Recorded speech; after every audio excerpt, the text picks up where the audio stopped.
Hello friends, எல்லோருக்கும் வணக்கம். Welcome to young investor channel. Markets பார்த்துருப்பீங்க, ஒரு நல்ல பாசிட்டிவ் ரேஞ்சில் தான் க்ளோஸ் ஆயிருக்கு. நிஃப்டி 50 225 பாயிண்ட்ஸ் பாசிட்டிவ், 24,836 பாயிண்ட்ஸில் க்ளோஸ் ஆயிருக்கு. சென்செக்ஸ் 80,983 பாயிண்ட்ஸில் க்ளோஸ் ஆயிருக்கு, 715 points positive. Nifty bank 712 points positive, 712 points positive. Nifty bank 55,347 பாயிண்ட்ஸில் க்ளோஸ் ஆயிருக்கு. நிஃப்டி ஐடி 33,905 பாயிண்ட்ஸில் க்ளோஸ் ஆயிருக்கு, 250 points Nifty IT positive. BSE small cap பார்க்கும்போது 603 பாயிண்ட்ஸில் க்ளோஸ் ஆயிருக்கு பாசிட்டிவில், 52,798 பாயிண்ட்ஸில் பிஎஸ்சி ஸ்மால் கேப் க்ளோஸ் ஆயிருக்குது. ஸோ ஓவர்லாட் லாஸ்ட் மார்க்கெட் ஒரு நல்ல பாசிட்டிவ் ட்ரெண்டில் தான் இருந்துச்சு. ஒன்று பார்த்தீங்கன்னா இன்ட்ரெஸ்ட் ரேட்டாக அன்சேஞ்சாக வச்சுருக்காங்க. அதில் சில ரூல்ஸும் சொல்லியிருக்காங்க. அந்த பேங்கிங் செக்டருக்கு, நான் பேங்கிங் ஃபினான்ஷியல் கம்பெனிஸுக்கு அது எல்லாமே இம்பாக்ட் ஆயிருக்கு. இது போகன்னு பார்க்கும்போது FIS/DS டேட்டா இன்னும் அப்டேட் ஆகலை. நேற்றுள்ளது சொல்லிடுறேன். 30ஆம் தேதி பார்த்தீங்கன்னா 5,761 கோடிக்கு டிஏஎஸ் வந்து பையர்ஸாக இருந்திருக்காங்க, நெட் பையர்ஸாட்டு. FIS வந்து 2,327 கோடிக்கு நெட் செல்லர்ஸாக இருந்திருக்காங்க 30ஆம் தேதி. 1ஆம் தேதி வந்து பார்த்தீங்கன்னா கேபிட்டல் மார்க்கெட் செக்மெண்ட், அதாவது NSE BSE capital market segment வந்து இருக்குது. ஆனால் MSEI அந்த கேபிட்டல் மார்க்கெட் செக்மெண்ட் இன்னும் அப்டேட் ஆகலை அந்த வெப்சைட்டில். இதில் வந்து 1ஆம் தேதி டிஎஸ் 2,862 கோடிக்கு பையர்ஸாக இருந்திருக்காங்க. FIS 1,545 கோடிக்கு நெட் செல்லர்ஸாக இருந்திருக்காங்க. இது வந்து FIS/DS டேட்டா. செப்டம்பர் மந்த்துக்கான ஜிஎஸ்டி கலெக்ஷன் டேட்டா வந்திருக்கு. 9.1% இம்ப்ரூவ் ஆயிருக்கு. 1.89 lakh crore இருக்குன்னு சொல்லியிருக்காங்க ஜிஎஸ்டி கலெக்ஷனு செப்டம்பர் மந்தில். ஸோ ஃபஸ்ட்டு பார்த்தீங்கன்னா டாடா மோட்டர்ஸ் லாஸ்ட் மார்க்கெட்டில் நல்ல ஒரு அப்டேட்டு, 5% மேலே பாசிட்டிவில் க்ளோஸ் ஆயிருக்கு, 718 ரூபாவில். டாடா மோட்டர்ஸில் இன்னொன்று கவனிக்க வேண்டியதுன்னா, இந்த செப்டம்பரில் சேல்ஸ் பக்காவாக பண்ணியிருக்காங்க. மாருதி சுசுகி இந்தியாவோட ரெஜிஸ்ட்ரேஷன் செப்டம்பரில் 1,22,278 units, Tata motors 40,594 units, Mahindra and Mahindra 37,015 units, Hyundai Motors India 35,443 units. இது நான் ரெஜிஸ்ட்ரேஷனில் சொல்கிறேன். ரெஜிஸ்ட்ரேஷன்லேயே பார்த்தீங்கன்னா நல்ல ரேஞ்சில் இருந்திருக்கு டாடா மோட்டார்ஸ். 2வது பொசிஷனுக்கு வந்திருக்காங்க. மஹேந்திரா அண்ட் மஹேந்திராவை பீட் பண்ணி 2வது பொசிஷனுக்கு வந்திருக்காங்க. இதில் டாடா மோட்டார்ஸோட சேல்ஸ் எடுத்து பார்த்தேன். செப்டம்பரில் 60,907 வெஹிக்கிள் சேல்ஸ் பண்ணியிருக்கிறாங்கன்னு சொல்லியிருக்கிறாங்க. இது வந்து 47% இயர் பேஸில் இன்க்ரீஸ் ஆயிருக்கு. இன்னும் பார்த்தீங்கன்னா இது இன்க்ரீஸ் ஆக சான்சஸ் இருக்குது. டொமஸ்டிக்கில் மட்டுமே 45% இம்ப்ரூவ் ஆயிருக்கு. 59,667 யூனிட்ஸ் வந்து டொமஸ்டிக்கில் மட்டுமே சேல்ஸ் பண்ணியிருக்காங்க. ஆனால் இந்த மாதத்தில் ஹோல்சேல் வெஹிக்கிள் அங்கே டிஸ்பர்ச் பண்ணது 41,313 யூனிட்ஸு. ஸோ ஒரு நல்ல சேல்ஸ் கொடுத்துருக்காங்க. 47% இம்ப்ரூவ் ஆயிருக்கு. செகண்ட் பொசிஷனுக்கு வந்திருக்காங்க. சிஎன்ஜி சேல்ஸ் எல்லாம் all time high, 17,800 units, 105% increase ஆயிருக்குன்னு சொல்லியிருக்காங்க. இவி சேல்ஸ்லாம் 96% இம்ப்ரூவ் ஆயிருக்கு.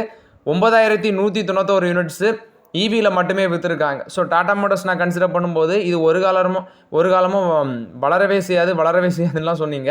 கமர்ஷியல் வெஹிக்கிள்ஸ் 30,862 யூனிட்ஸ் விற்றுருக்காங்க, 19% இம்ப்ரூவ் ஆயிருக்கு. டொமஸ்டிக்கில் மட்டுமே 33,148 யூனிட்ஸ் விற்றுருக்காங்க, 16% இம்ப்ரூவ் ஆயிருக்கு. ஸோ ஷார்ட் டைமில் இந்த இவாக்கோ அக்யூசிஷன் பண்ண கடன், இது போக பார்த்தீங்கன்னா அந்த ஜேலாரில் வந்த இஷ்யூ, இது எல்லாமே ஷார்ட் டேர்மில் ப்ளே பண்ணும். பட் லாங் டேர்மில் கண்டிப்பாக டாடா மோட்டர்ஸ் நல்லா தான் பண்ண சான்சஸ் இருக்குது. செகண்ட் பொசிஷனுக்கு வந்திருக்காங்க இந்த September month சேல்ஸில்.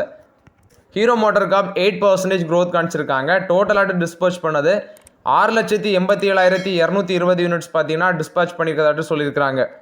Domestic sales 6,47,582 units, 5% improve ஆயிருக்கு. எக்ஸ்போர்ட் பிஸ்னஸ் 39,638 யூனிட்ஸு, இது டபுள் ஆயிருக்கு, 94.8% எக்ஸ்போர்ட் இன்க்ரீஸ் ஆயிருக்குன்னு சொல்லியிருக்காங்க. ஸோ ஓவராலாட்டு ஹீரோ மோட்டார் கார்ப்போட ரிசல்ட்ஸும் நல்லா பண்ணியிருக்கிறாங்க.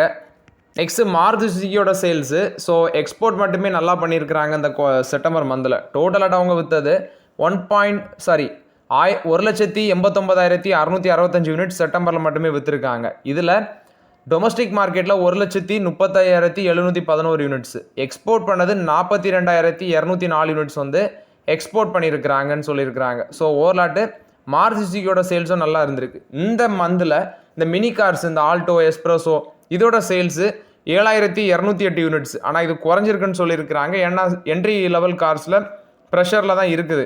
காம்பேக்ட் கார்ஸ் இந்த Baleno, Swift Dzire, Wagon R, Ignis, Celerio, இது வந்து 66,882 யூனிட்ஸ் விற்றுருக்காங்க செப்டம்பரில். Utility vehicles Brezza, Grand Vitara, Ertiga, Fronx, Jimny, XL6, Invicto, Victoris 48,695 units, இது தர்மடி வாங்கியிருக்கு. வேன் செக்மெண்ட்டில் ஈகோ 10,035 யூனிட்ஸ் ஆட்டு குறைஞ்சிடுச்சு. லைட் கமர்ஷியல் வெஹிக்கிள்ஸில் சூப்பர் கேரி 2,891 யூனிட்ஸாக இருக்குது. ஸோ ஓவர்லாட்டு டொமஸ்டிக் பர்சனல் வெஹிக்கிள் சேல்ஸ் வந்து குறைஞ்சிருக்குன்னு சொல்லியிருக்காங்க. மாருதி சுசுகி குறையுது எல்லாமே டாடா மோட்டார்ஸ் கேப்சர் பண்ண வாய்ப்புகள் அதிகமாக இருக்குது. அதாவது ஒரு லாங் டேர்மில் கண்டிப்பாக டாடா மோட்டார்ஸ் கேப்சர் பண்ண அதிக வாய்ப்புகள் இருக்குது.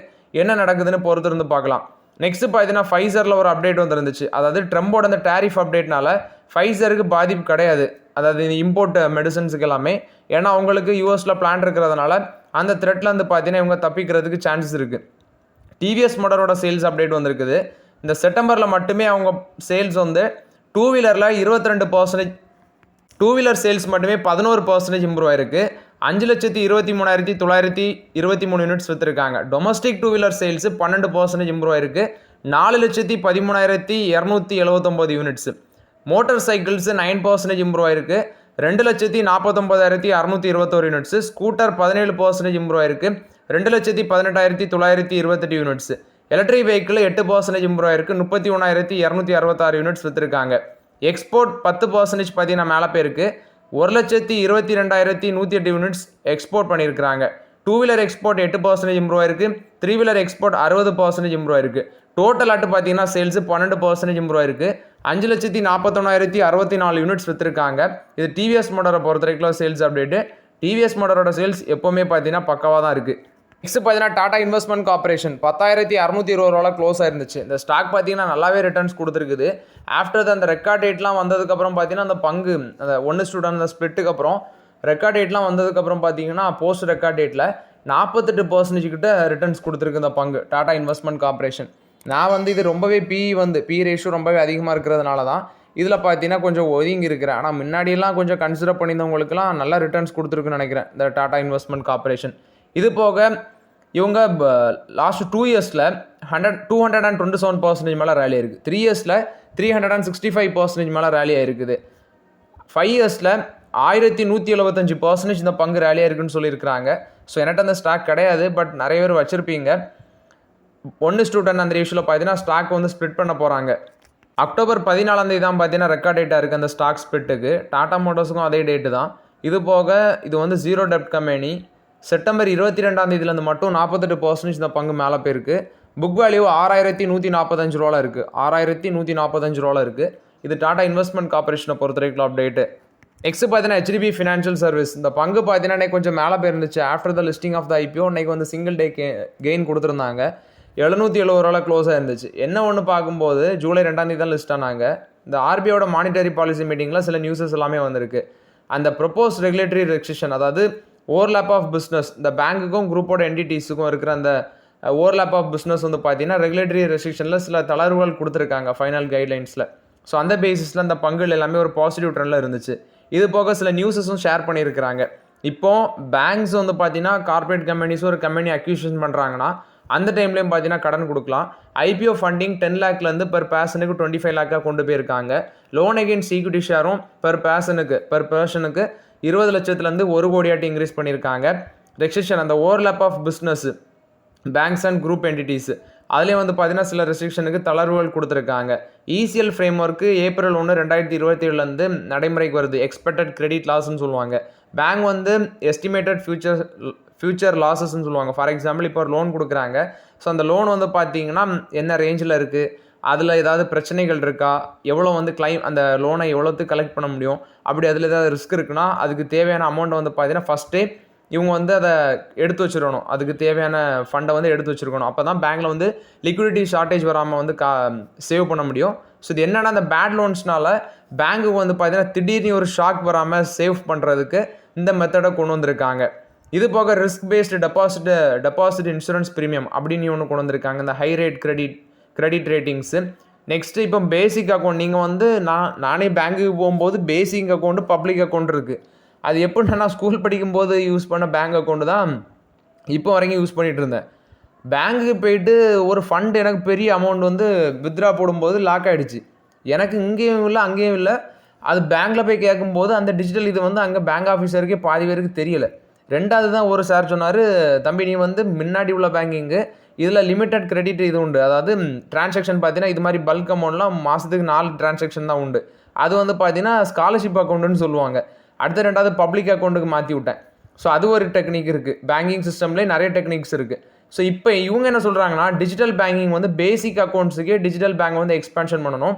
மினிமம் பேலன்ஸ் சார்ஜஸ் இல்லாமல் பார்த்தீங்கன்னா, மினிமம் பேலன்ஸ் சார்ஜஸ் இல்லாத அக்கௌண்ட்டுக்கும் டிஜிட்டல் பேங்கிங்கை நீங்கள் ப்ரொவைட் பண்ணுங்கன்னு சொல்லியிருக்கிறாங்க. இது போக பேசிக் சேவிங்ஸ் பேங்க் டெபாசிட் அக்கௌண்ட்ஸ் இதுக்கும் வந்து ஃப்ரீ ஆக்சஸ் இந்த டிஜிட்டல் பேங்கிங் சர்வீஸை கொடுங்க, இன்டர்நெட் பேங்கிங்கை கொடுங்க, வித்தவுட் எக்ஸ்ட்ரா சார்ஜஸில் கொடுங்கன்னு சொல்கிறாங்க. ஓம்பட்ஸ்மேன் அப்படிங்கிற ஒரு ஸ்கீம் இருக்குது. கன்சியூமர் கிரீவன்ஸ் மெக்கானிசம் அதை வந்து ஸ்ட்ரென்தன் பண்ண சொல்லியிருக்காங்க. இது போக பார்த்தீங்கன்னா இன்ஃப்ராஸ்ட்ரக்சர் செக்டாருக்கு வந்து லோன்லாம் கொடுப்பாங்க. அதுக்கான காஸ்ட் ஆஃப் ஃபினான்சிங்கும் ரெடியூஸ் பண்ணணும் இந்த என்பிஎஃப்சிஸ்ன்னு சொல்கிறாங்க. நெக்ஸ்ட்டு நான் ரெசிடென்ட்ஸ், இப்போ பார்டர் ட்ரேடுக்கு கிராஸ் பார்டர் ட்ரேடுக்கு நான் ரெசிடென்ட்ஸ் இருப்பாங்க, நேபாள், பூட்டான், ஸ்ரீலங்கா, இவங்களுக்கு வந்து இந்தியன் ருபீஸ்லேயே நீங்கள் லெண்ட் பண்ணலாம் அப்படிங்கிறதையும் சொல்லியிருக்காங்க. Next revise Basel 3 norms April 2027. Capital needs MSME home லோன்ஸுக்கான கேபிட்டல் நீட்ஸை கட் பண்ணுறதாட்டும் சொல்லியிருக்காங்க. சில ரூல்ஸை வந்து மாற்றிருக்கிறாங்க. ஸோ நம்ம வந்து பார்த்தீங்கன்னா டிஸ்கஸ் பண்ணலாம் போகிற ஒரு வீடியோவில். எல்என்டி டெக்னாலஜி சர்வீஸ் வந்து பார்த்தீங்கன்னா $10 million மல்டியர் டீல் வந்து வின் பண்ணிக்கிறதாட்டு சொல்லியிருக்காங்க. சென்டர் ஆஃப் எக்ஸலன்ஸ் செட்டப் பண்ணுறதுக்கு இது வந்து எல்என்டி டெக்னாலஜி சர்வீஸ் கொடுத்த அப்டேட்டு. இண்டஸ்இண்ட் பேங்க் வந்து ஆனந்த் வர்தமன் அவங்கள வந்து பார்த்தீங்கன்னா general council and senior management பர்சனலாக அப்பாயின்ட் பண்ணிக்கிறதாட்டு சொல்லியிருக்காங்க.